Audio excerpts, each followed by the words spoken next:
Hello, I'm Matthew from Ludobox, and today I'm going to give you a brief overview of Blood Rage. So Blood Rage is a kind of a big game. It's an area control game for 2 to 4 players, or 5 if you have the 5th player expansion. It plays with players 14 and older, and for around an hour to 100 minutes. So in Blood Rage, we are a Viking clan and we try to get the most glory during the Ragnarok, so the Viking apocalypse. And we do that by controlling areas and pillaging these zones, and also by fighting the other Vikings, because fight is glory, we all know that. So this glory is represented by victory points, so we have a track here to track them. So we all start with the same clan of Vikings, well, kind of same, but we are going to improve it with different stats and also with different improvements here that give us an edge over certain strategies. So the way we do this is first by drafting these cards here. So we have 3 big rounds of the game, and each has cards, and they are stronger and stronger as you progress. And there are 3 types of them. Fight cards, red cards. So they give you bonuses in strength and also give you special tactical advantage, like killing off other units or giving you bonuses if you lose, because sometimes it happens. You have improvements, which are black cards. They can improve your clan or improve your units or give you access to these big monsters. And also quests. So quests are kind of, they are one of the major victory point sources. So quests are going to give you a special objective for a round. So for example, if I keep Jotunheim and I play it, it means that I have to conquer one of the areas of Jotunheim. So if I do this, I can improve my clan and get victory points. So we draft those cards, so select one, pass the hand to another player, get a smaller hand and select until I have 6 cards, and everyone has 6 cards. Then we move on to the action phase. So the action phase is where the fight happens. We are going to spend our rage taking actions. So every player will take an action after another until all of the players have passed, and every action has a specific cost in rage.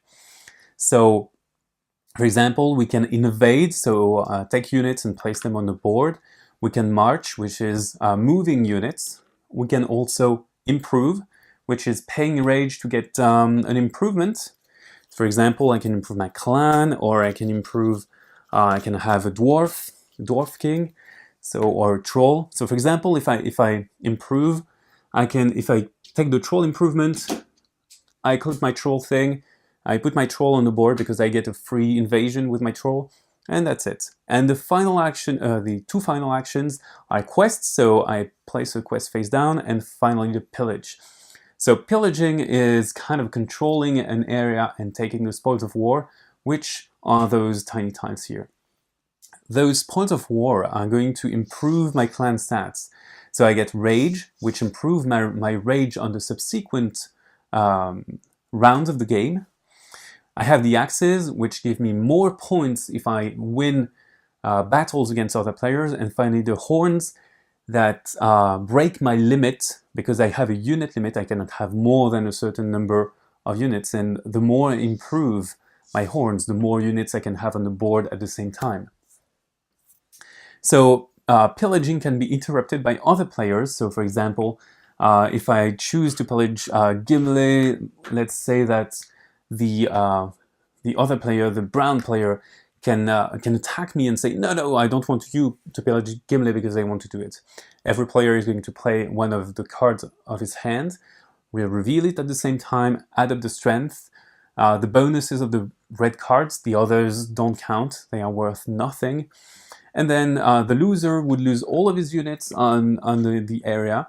And if the winner is the one who initiated the pillage, he can pillage. Basically, that's it.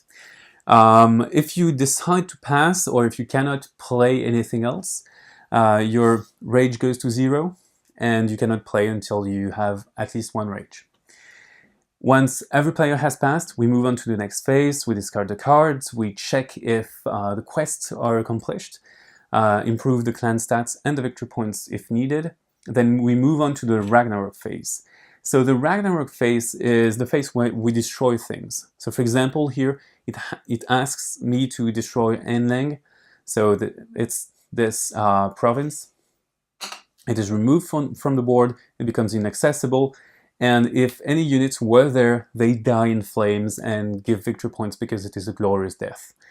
Then all of the units that die during the turn are not placed back on the supply, they are placed on the Valhalla. So for example, the clan lord is very good, very important and cheap, but if he dies, I cannot re-invade with him until he comes back from the Valhalla. Because at the end of each round, the last phase is taking all of the units back because the gates of Valhalla are open and everyone goes back to the supply. Then we start a second age with the drafting, the actions, etc. And the third age, and at the end of the third age, we can count the victory points. So how do we count victory points? It's very simple. We get victory points for victories, for pillaging certain provinces, from quests, from certain improvements and cards, and finally for dying during the Ragnarok. And there is a final tiny thing. Sometimes you can earn victory points for having really high clan stats. Well, that's it. You know almost everything about Blood Rage, so happy Ragnarok and see you on the docks.